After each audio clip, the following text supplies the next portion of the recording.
Oh yeah. And the other one?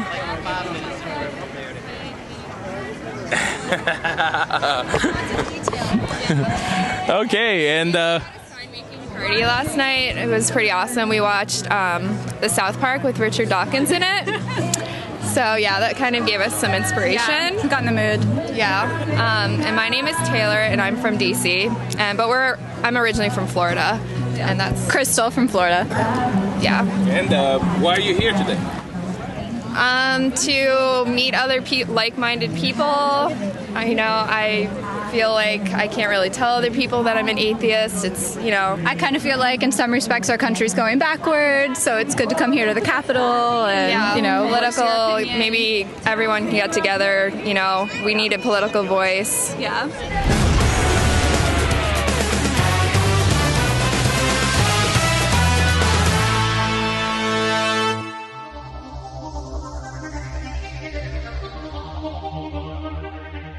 Today, we have a special report from one of our news writers, J.D. Core, who happens to live right next door to Steubenville, Ohio, where a story involving the Freedom from Religion Foundation and the local government is developing.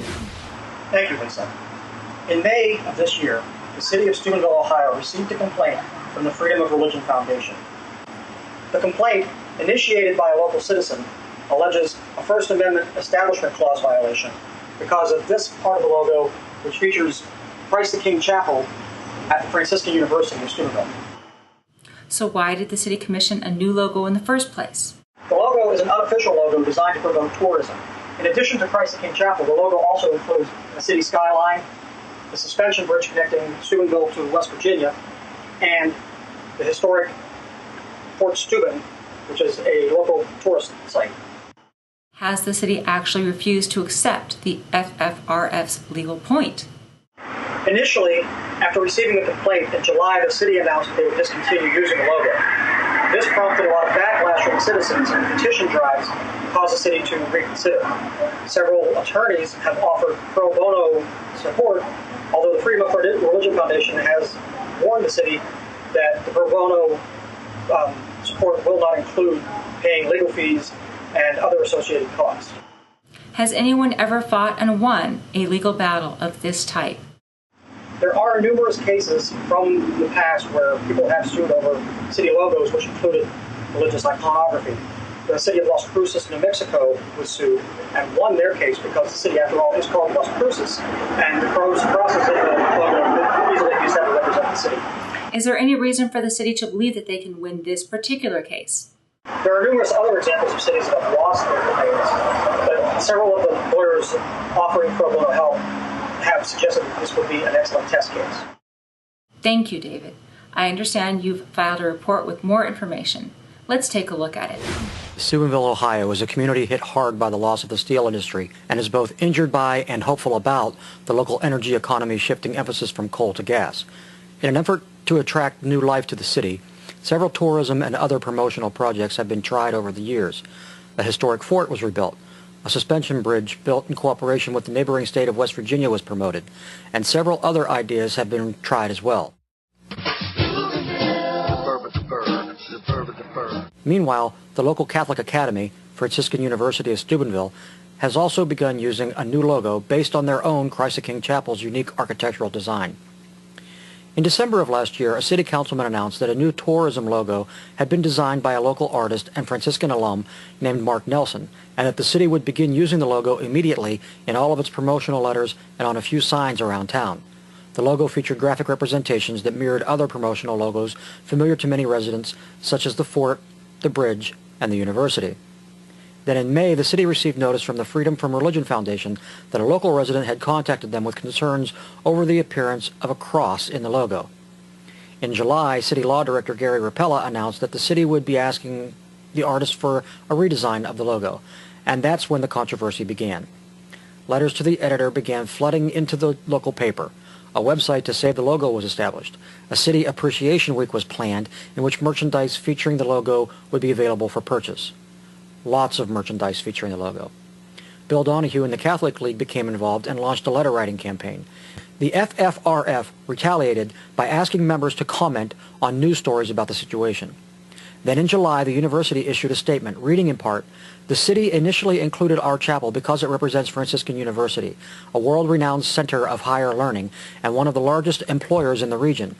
We find it particularly troubling that an out-of-town and out-of-touch group targeted the university for removal from the logo solely because of our religious identity."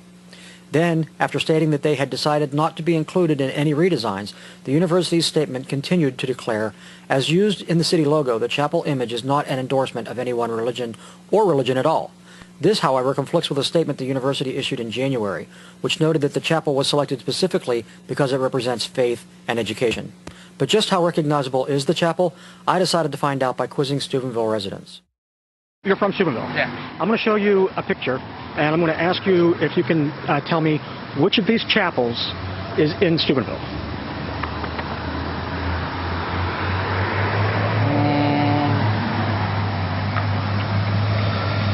I'd have to say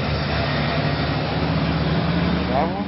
You guys are from Steubenville, right? Yeah. Okay, I'm going to show you a picture. Born and raised. Born and raised. I'm going to show you a picture, and I'm going to ask you if you can identify which of these chapels is in Steubenville. One of them is in Steubenville, the others are not. Okay. Don't be speaking. It's definitely that one right there. Yeah, I was gonna say that one's on. That's a Franciscan. That one. How long have you lived in Steubenville? 4 years. Okay. This one of the chapels in this picture is in the city of Steubenville. Okay. Can you tell me which one? The first one. In this picture, there are 5 chapels. One of them is in Steubenville. The other 5 are not. Do you know which of the 5 is in Steubenville? No. This one? That one. This one on the corner? That's not in Steubenville. Do you know which one's in Steubenville? I don't see any. No. Okay. You said you're from Steubenville, right? In this picture, there are 5 chapels. One of them is located in Steubenville. Do you know which one? Yeah. Which one? Correct. You're from Steubenville, right? Correct. Okay. Which of these chapels is in Steubenville? The rest are not. One of them is.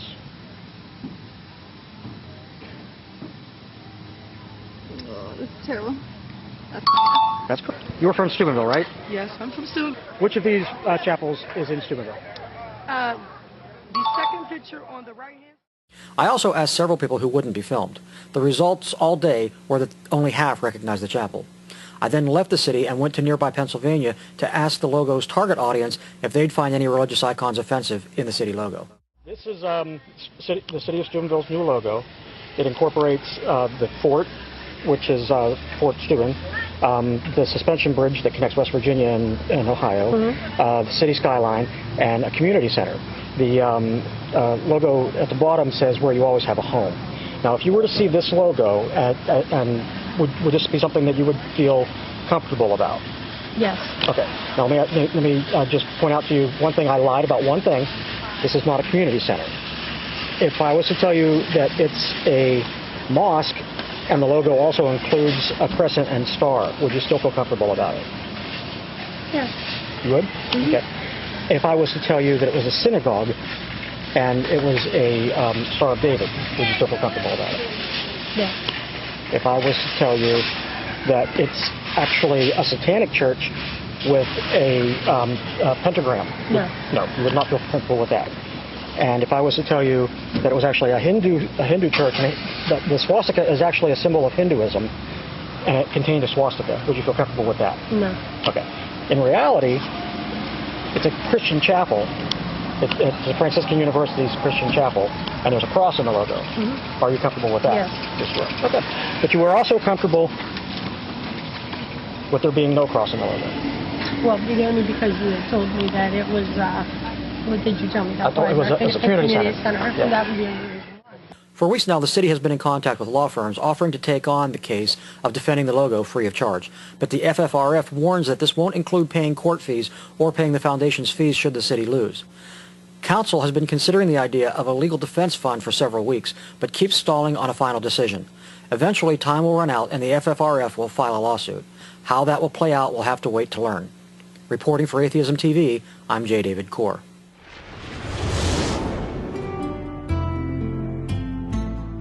Atheist Roundtable, a gathering place for rational people. Funny pictures and videos. Profound atheist quotes. The religious going crazy. The latest news. World domination! Casual discussions. Baby eating. The ultimate forum for a lively dialogue. Come join the fun at atheistroundtable.com.